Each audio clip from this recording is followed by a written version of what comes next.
Good afternoon, everyone. Good afternoon. What a great celebration it is today. 25 years, completely just so pleased and honored to be here and to be moderating with three wonderful CEOs who I've had the pleasure to serve alongside, either as a mentor or now as a board member. So we have Garland Samuel, who's our first CEO. Then we have Gloria, who took over from Garland. And then it should be no surprise who the last person is Shedron Collins, who is our current CEO. So just honored to be in this space and to be with YBTT and just all that's been done over those 25 years. And we're here to hear a little bit from each of you around your experiences with YBTT and what we've been able to do over these times. So I have a few questions. So my first question, and I'm going to start with you, Garland, is can you share a defining moment or achievement during your time at YBTT that significantly impacted you and why this impacted you so much? Good afternoon, all, and thank you very much for this kind invitation. And you really feeling to know that 25 years have gone and YBTT has expanded exponentially. So congratulations to all of you who have continued the work that that I was a part of. I wouldn't say I started it, but so I know we have limited time, Georgina. So you're asking about something that would have basically impacted me and so on my YBTT journey. And YBTT began as a funding and mentoring people. It began with one employee, and over the years, partnership has been a mark of solidity, if that is a word for YBTT. The thing that impressed me, that stands out to me really, is when we eventually got significant funding for the organization from the Inter-American Development Bank. Allowed us to expand our staffing. It allowed us to program. Cannot remember the exact year, but that's something that was definitely fillip for the organization. That led us into the second part of what our first national symposium. The symposium was one where we had over 100 people, over 150 people gather at Bureau of Standards, where we had our and a lot of young people from all over the country participated and so on. And the third thing would be when we were invited to be part of the Shogam Commonwealth Heads of Government. But those are organizational. But quickly, two things that relate to clients. One, we gave a loan to a young lady from Valencia for $600. Georgina, if you need $600, you would take your card and put it in an ATM and get it. But this young lady needed $600. She couldn't get it anywhere. She was assisting with the doubles preparation for a lady in her village who was moving out, and she needed to come to YBTT for $600. She got the $600, was able to buy her raw materials to start her own business. And the second thing is, when we funded Market Movers. At that time, I think the organization began to shift a little into some of the newer things that was propping up for entrepreneurs. So those are some of the things I would like to briefly share. Wonderful, thanks, Garland. I can remember those. Remember when we got the loan from IDB to expand. So over to you, Gloria. What have been a defining moment for you, and why was that important for you? Well, good afternoon to everybody.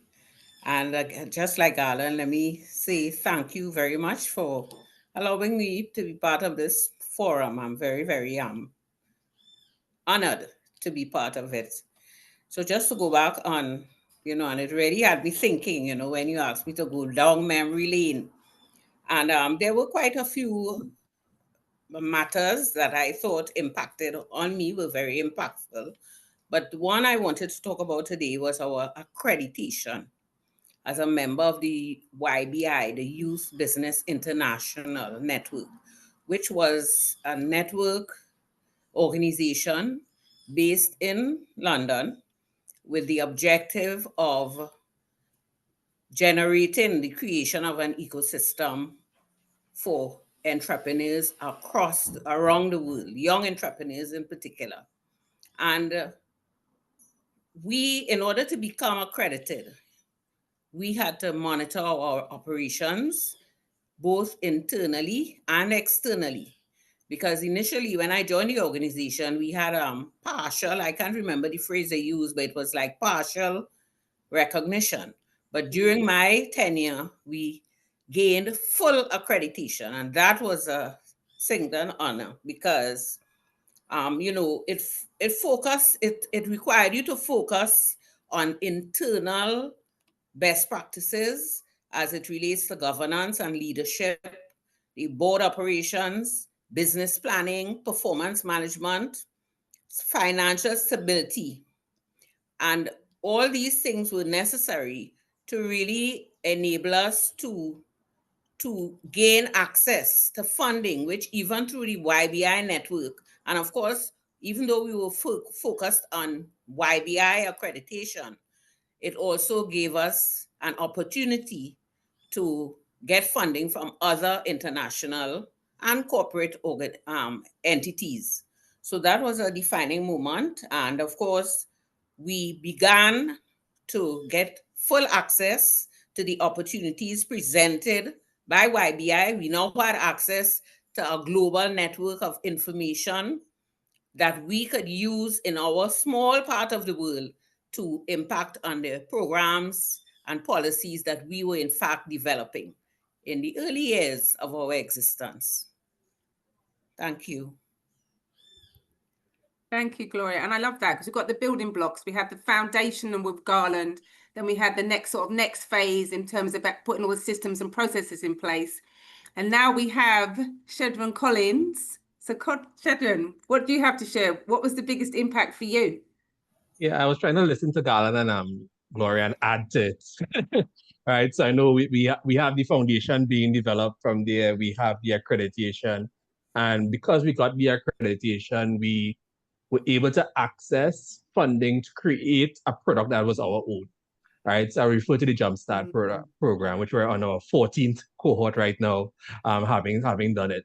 Right. And I think what I liked about it, it gives us a time to step back. We connected with the entrepreneurs, connected with the mentors. We even talked to a couple of ecosystem partners and then started to craft and develop a program that was YBTT. Right? So we're not just pulling training from this person or this person now, but we actually created something that is homegrown for us. Right? And we've been on our 14 cohorts. The facilitators will let you know that we've never stopped changing or evolving the program from then. But if I could also cheat as well, I think one of the pivotal moments for the organization and any organization, especially when your momentum is kind of built on funding from other organizations as well, was that period of COVID, right? Where we kind of, everything stopped. And from a leadership standpoint, it was like, okay, so what do we do now? Right? For me, that was the reading point. I wouldn't say the turning point, the reading point. And I look at it as a way that we read every book possible in terms of what we can do in terms of pivoting, digitizing the business, how we can make the switch, right? And while COVID also kind of separated us, I think what was good about it actually brought the team together, right? So whether we had our COVID drinks online, during Zoom, coffee and water, just in case, coffee and water online, and we had our team meetings from there. That was a pivotal point in just changing the momentum of the organization, how we deliver programs. So even now, I feel like how we're having our celebration here was partly because of COVID, right? So I think while we face some challenges, there's over some opportunities to pivot for the organization. Okay, wonderful, wonderful. And that's not for me. I'm going to have my defining moments when you became CEO. We had the changing of the guard and coming in as CEO, having been with the YBTT for so long. So that was for me, that was one of the pivotal points. That was good about okay. Good, amazing. You're here. It was good. And just the continuity, being able to keep the content and grow the organization. All right. So the next question, I'm going to start with Gloria. In what ways has YBTT evolved since its inception? And what factors do you think really contributed it outside of the accreditation, of course? Yeah, well, I think one of the things that would have supported the growth of the organization is its reaching out or collaboration with other organizations that involved in entrepreneurship development. I think, organizations like NEDCO and so on, we did not just try to do it alone. We did collaborate, UTT. Those are some of the organizations we reached out to. That is in terms of really developing the entrepreneurs. But we worked closely with so many of the organizations, including even state organizations. I remember at one time we were working closely with the central bank to get training in financial skills and so on to our entrepreneurs. The other thing is that we move from physical presence to an online presence. I think Shedron would have made reference to that. And I think that facilitated a further reach of the organization because, when we had the other programs, we had to invite people into the offices and so on and interact with them. But once we were online, we were out there and people started to know who YBTT was. Prior to that, the odd person you would encounter and you would ask about YBTT, they had no idea of the organizations or little idea of the organization's existence. And some of them even thought it was a government organization. So we had to impress upon them that this was an NGO that was doing such impactful work. And I think that the support we got from both the corporate supporters as well as the philanthropic organizations and institutions, that helped us a lot in terms of growth. Right? Thank you. I just wanted to touch on those points. Thank you, Gloria. And that talks to, about YBTT creating an ecosystem. So it's not just about us. It's really it's about the entrepreneurs. Yes. Shedron, what would you say has contributed? So I think the involvement I've seen in terms of programs, when we looked at the JumpStart as a basic program, but coming out from the IDB project, the USAID project, and all those different things, I think what we've shifted into is a really a project-based organization as an NGO, which helped us in two ways. It kept our books in order, so the accreditation is still there, right? Thank you, Gloria. Right? Yes. But it helped us maintain the books in order, but it also helped us kind of craft unique products with the help of partnerships and understanding the entrepreneurs. So we've had, from an early startup, looking at persons in secondary schools, crafting the work that we do with Atlantic right now in secondary schools. From there to the accelerator type programs that we've had with Shell in terms of the Livewire, from the waste management accelerator that we had with Circular Capital as well. So the different type of programs and the different shifts, understanding the needs of entrepreneurs, and not just saying that we do training and mentorship, but we're crafting training programs, mentorship programs, all ingrained into one project that can deliver support for entrepreneurs. Wonderful. Thank you, Shedron. And Garland, for you. Yeah. I think the thread of partnership is very much present this afternoon, right? And during my tenure, we began with one employee. That one employee was there for almost 2 years. And the organization at that time thrived on partnerships.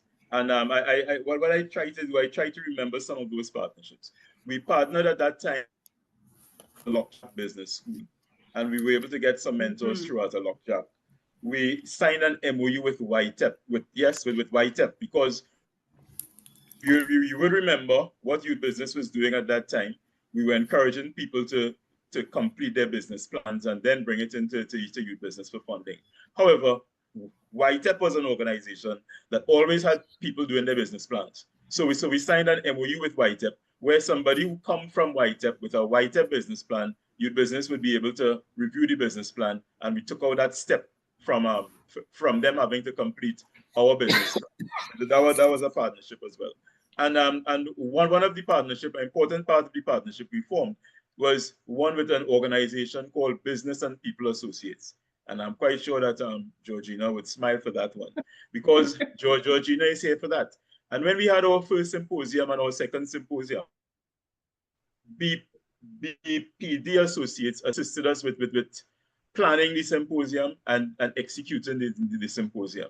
And those partnerships that we formed initially, and there were many other partnerships we formed at that time, but I think the partnership thread runs consistently through. And during my tenure there, the partnerships really assisted. There was a partnership with Small Enterprise and Business Association, and several other partnerships we had at that time. But that was the strength of it. Yes, Georgina, you're making up your face because you can't remember who they are. No, I remember that. Remember him. He died actually. Yeah, I remember him. Yeah. Okay. All right. Great. Thank you, Garland. Okay. I'm going to ask leadership question, but I'm going to ask just to one person. Then I have a final question that everyone could answer. So I'm going to just throw this one out, and whoever would like to take it. What leadership principles guided you in steering YBTT towards its mission? Let me go with Gloria. Yeah, I would okay. I would say that teamwork was critical. As a leader, teamwork was a very important principle. Making sure that everyone was on board. While we were a small organization, and in fact, because we were a small organization, we had to make sure that in order to move forward effectively, we had to have everybody understanding our purpose and understanding our plans and where we were heading. And I think that teamwork for us in the management team extended to the board, right? Because even though their responsibility was mainly oversight, they were part of the process. They were part of even the loan approval process. And therefore, it was very important for us to operate as a team. And that helped us to remain responsive and relevant, right? We working with the mentors was also very important in terms of building a team. And we were very fortunate, I think, to have mentors who were very committed. The committed ones were not always large in number, but certainly they really impacted positively on our efforts to move the organization forward. Wonderful. Thank you. Okay, so I want to switch gears a bit and start looking ahead. So what impact would you like to see YBTT have on the youth entrepreneurship and the country, because that's the impact we have, in the coming years? And I'll start with you, Garland. Okay, I don't know if you would permit me, Georgina, to talk about as well. I'll do it for 30 seconds, right? Some of the things that I'm going to time you. Yeah, sure. Time me, right?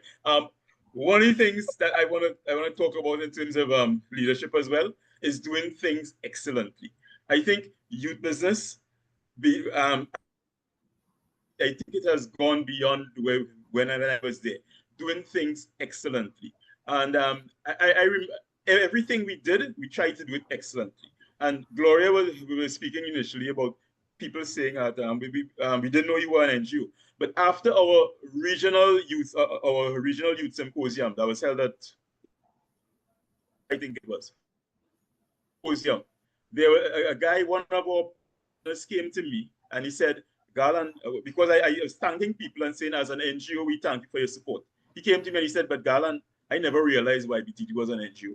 I said, but how come you don't know we are an NGO? He said, guy, but you all do things so as if we have so much money and that kind of thing, you know? And it's because we were doing things excellently. One other thing we did, we hired young people. When the time came to hire, we hired young people. We hired a 21-year-old fella, we hired a 20-year-old girl. So we hired young I don't know why Shedron laughed, right? Okay, so we're talking now about looking ahead. Thanks very much for that. All right, Garland. Thanks very much for that, Georgina. Okay, what I want to see is when we're speaking about looking ahead, I can only look ahead from a gray head, right? But I really want to hear the looking ahead from Shedron. But from me, looking ahead, when we're speaking on the country about youth entrepreneurship, when we speak about unemployment, juxtaposed with that, I would like to hear the name Youth Business Trinidad and Tobago. So when they're speaking in Parliament about youth unemployment, I would like them to say, let us approach Youth Business Trinidad and Tobago for assistance, not the other way around. Because I remember speaking to Shedron some time ago, and he said they're running from finances from the government. All right, so not the other way around. But I would want to, when the conversation begins about youth entrepreneurship, youth underemployment, I would want to see Youth Business Trinidad and Tobago mentioned that. Go and get some support from Youth Business Trinidad and Tobago. Let them help you with the entrepreneurship training. Let them help you with the JumpSTART program and so on. That is what I would really love to see in the next 5-10 years. Anytime we speak youth entrepreneurship in Trinidad, I want to hear the name Youth Business Trinidad and Tobago. Wonderful. Thank you, guys. Over to you, Gloria. Yes. And I just want to follow on the point Garland is making, because in my case, for YBTT must assume a prominent position as the repository of both quantitative data and qualitative data about the MSE sector, MSME sector in Trinidad and Tobago. We already have the data, and we don't have to ask people to come to us. We should be putting the information out there. We have the data. It must be analyzed and presented as information. We have the information that no other institution has, because we talk to the entrepreneurs, the young entrepreneurs. We are part of their growth process. We understand why they fail, and we know why and how they succeed. There's a lot of scope for partnering with academia to do the research and present findings like UTT, UWI, USC, Cipriani College of Labor and Cooperative Studies. And I would be very happy, because I am biased because of my, my experience in the area of research. I really want to see us being a flagship for research information on the MSME sector. Thank you. Thank you. That's a quickly back after that little statement from Gloria there. For all the entrepreneurs that are listening and wondering why you're taking so much data and collecting baseline survey, it started with Gloria. Just let you all know. This is why we take all that information. But I think for me, the next step for YBTT comes from our vision statement, which is taking entrepreneurship to the next level. And what that positions YBTT to do, not just supporting entrepreneurs. Yes, we're always going to be there to support entrepreneurs, but how do we create a stronger ecosystem? And I think that's where we came in. We started talking this conversation about partnerships. I think we might as well continue the partnership talks, right? How do we create that conversation and the organizations that support entrepreneurship? That's why we do Global Entrepreneurship Week for all these different years, right? Have it totally on a separate page of YBTT, because we didn't want it to be youth business only. We wanted to see it as a collective of all the different organizations and the ecosystem actually working together. And I think that is really what we really want to push forward. So the stronger the ecosystem, the greater YBTT's ability to actually support entrepreneurs will become from there. And I think that's the next step for us. Yeah, and I love that, because it is about the entrepreneur. What does the entrepreneurs need, as opposed to what does YBTT need? And that's one of the things that I love about YBTT. It's about the ecosystem. It's about the entrepreneurs. Lovely. So thank you for spending this time. A little bit of walk down memory lane, and then a nice push into the future of where YBTT can go, will go. So thank you very much. I just want to say officially congratulations to everyone who has been part of YBTT for 25 years and to the next 25 years and beyond.